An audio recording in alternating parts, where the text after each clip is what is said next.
किसान भाइयों, बारिश के मौसम में इतने सारे रोग आ जाते हैं कि आपको ये समझ नहीं आता है कि मैं एक कॉम्बिनेशन के अंदर कितने रोगों के लिए क्या क्या कर सकता हूं। मतलब कौन कौन सी दवाइयों को एक साथ मिलाकर मैं इतने सारे रोगों के ऊपर काम कर सकता हूं। जी हाँ, आपकी ये जो बड़ी वाली परेशानी है, इसका छोटा सॉल्यूशन लेके आए हैं हम एक कॉम्बिनेशन के द्वारा।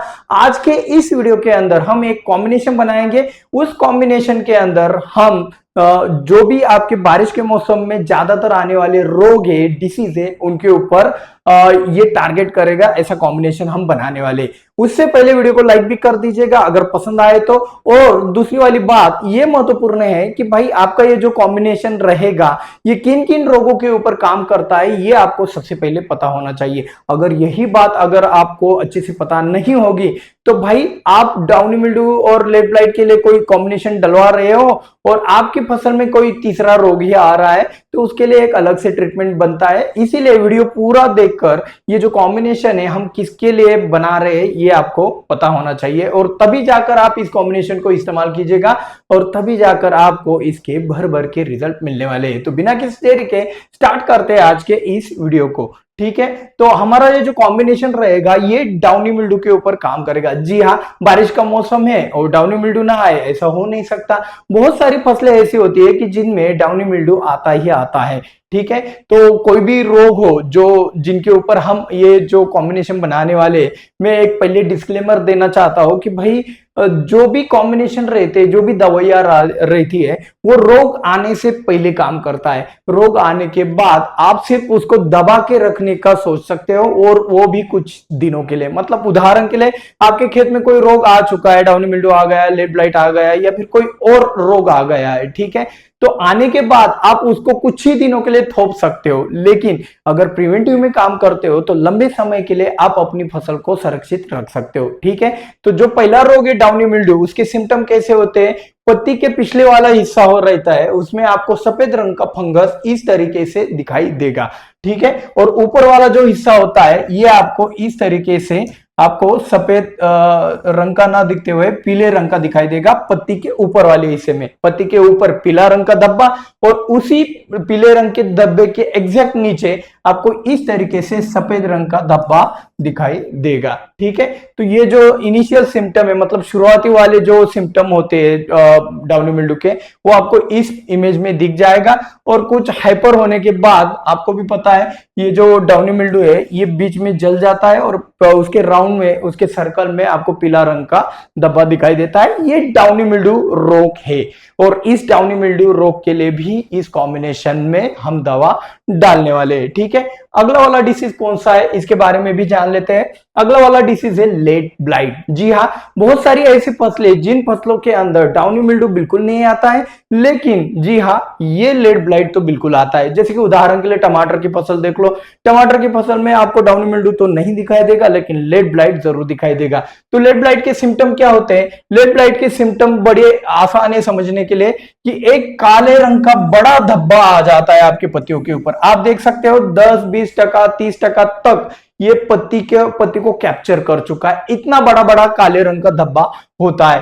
फलों के ऊपर भी आप यहाँ पे देख सकते हो काले रंग का डंठल बन चुका है, स्टेम बन चुका है, और काले रंग से जो भी फंगस है लेट ब्लाइट वाली, इसने पूरे फल को ग्रसित कर दिया है। ठीक है, ये शुरुआती वाले सिम्टम आपको अगर दिखाई दे तो समझ लेना आपकी फसल के अंदर लेट ब्लाइट आ चुका है। तो आज का ये जो कॉम्बिनेशन रहेगा ये लेट ब्लाइट के लिए भी काम करने वाला है। साथ ही साथ एक और चीज को जान लेते हैं जो सबसे महत्वपूर्ण है और सबसे खतरनाक चीज इसे ही कहा जाता है, जो कि है बैक्टीरियल ब्लाइट। बैक्टीरियल ब्लाइट में आप देख सकते हो कि बारीक बारीक की जो पिन होती है, सुई होती है, उसके आकार के एकदम बारीक बारीक आकार के फंगस जैसा चीज आपको दिखाई देता है। आपको लगता है फंगस है, लेकिन ये फंगस ना होते हुए ये बैक्टीरियल डिसीज है। इसी को आप बैक्टीरियल ब्लाइट भी कह सकते हैं। ये एकदम सूक्ष्म आकार के धब्बे धब्बे आपको पत्तियों के ऊपर अगर इस तरीके से दिखाई दे तो समझ लेना ये बैक्टीरियल ब्लाइट है। अब देखो जो डाउनी मिल्ड्यू है, लेट ब्लाइट है, इसके लिए फंजीसाइड की जरूरत होती है क्योंकि ये फंगल डिसीज है, ये फंगस है। ठीक है,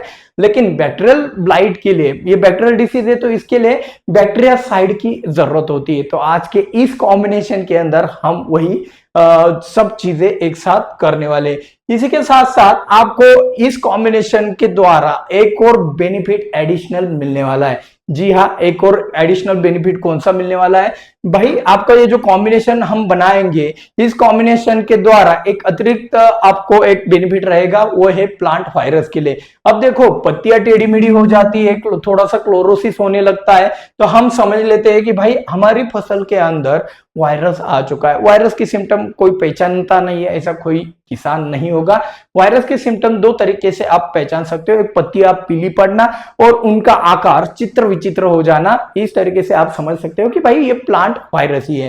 ठीक है, अब हम चलते हैं अपने मेन जगह की तरफ, मतलब हमारे कॉम्बिनेशन की तरफ। अब कॉम्बिनेशन जो भी हम बना रहे हैं, ये एक बात डिस्क्लेमर दे देता हूं, अगर आपकी जमीन हल्की है, रेतीली मिट्टी है, वहां पे फ्लावर ड्रॉपिंग होती है हल्के से झटके से भी, तो समझ लेना कि भाई इस कॉम्बिनेशन से भी वहां पे फ्लावर ड्रॉपिंग हो सकती है। भारी मिट्टी है तो भाई कोई भी फ्लावरिंग स्टेज में भी डालते हो तो कोई दिक्कत वाली बात नहीं। 5-10 फीट से ऊपर अगर मिट्टी ही मिट्टी है जमीन में, तो इस कॉम्बिनेशन से फ्लावरिंग स्टेज में भी कोई नुकसान नहीं है। लेकिन हल्की वाली मिट्टी है तो इस कॉम्बिनेशन से फ्लावर ड्रॉपिंग होने की संभावना रहेगी, डिस्क्लेमर है, इसलिए वीडियो पूरा का पूरा ध्यान से देखा करो।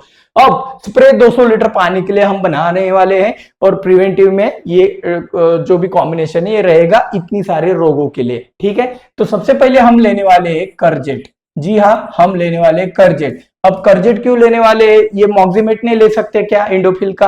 आप इसी कंपनी का क्यों बोल रहे हो? तो भाई कोई दिक्कत वाली बात नहीं, साइमोक्सेनिल प्लस मैंकोजेब आप किसी भी कंपनी का लीजिए। मैंने उदाहरण के लिए एक यहाँ पे एक दवाई लिख के दी है। ठीक है, इसी के साथ साथ हम इसमें एक कॉपर ऑक्सीक्लोराइड का भी कॉम्बिनेशन करने वाले हैं।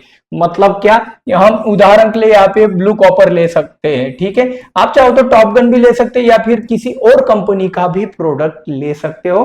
कोई ऐसी कंपल्सन नहीं है कि भाई इसी कंपनी का लेना है, आप किसी भी कंपनी का यही टेक्निकल उठाए, कॉपर ऑक्सीक्लोराइड, साइमोक्सेनिल प्लस मैंकोजेब, आपको बिंदास रिजल्ट मिल जाएगा। ठीक है, इसी के साथ साथ हम इस कॉम्बिनेशन में एक और प्रोडक्ट ऐड करने वाले हैं जो कि बैक्टीरियल ब्लाइट के लिए काम करने वाला है। अब देखो, बैक्टीरियल ब्लाइट के लिए हम यहाँ पे सीधा सीधा स्ट्रेप्टो लेने वाले हैं।